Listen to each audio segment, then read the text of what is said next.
In the interest of both cost and safety, it's vital that the air-oil separator in your compressor exactly matches your machine's requirements. Essentially, air-oil separation is the final filtration process within an oil-lubricated compressor.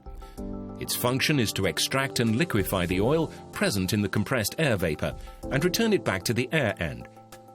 However, things may not go to plan if this critical component is made from substandard materials or contains unsuitable filtration media. Filtration media that is too dense will restrict airflow, creating an increased pressure differential across the element. Consequently, the compressor will continue to think its target pressure hasn't been reached, when in fact it has. The result: longer on-load times and increased energy costs.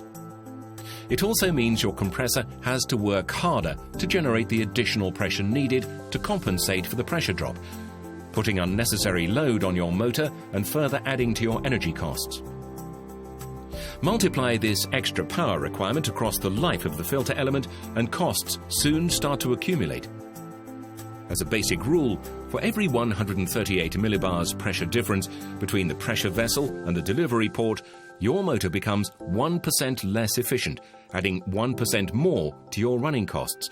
So a 100 kilowatt motor would consume an additional 1 kilowatt for every 138 millibars pressure difference. The greater the pressure drop, the greater the cost. Inadequate separation materials can also allow oil vapor to pass through, otherwise known as carryover. This not only contaminates pipelines and reduces the life of filtration and drying equipment downstream, but is also costly due to oil being lost into the network. There's also the danger that the machine becomes inadequately lubricated if oil levels get too low. A separator losing oil at 6 parts per million could lose around 5 milliliters of oil every hour, or 1 liter every 200 hours, adding more avoidable cost to your annual bill. In addition, there's the risk of a complete collapse of the air-oil separator due to increased pressure differential, or, if the element isn't suitably earthed, a fire caused by static discharge. And don't forget, if something does go wrong, you're effectively on your own.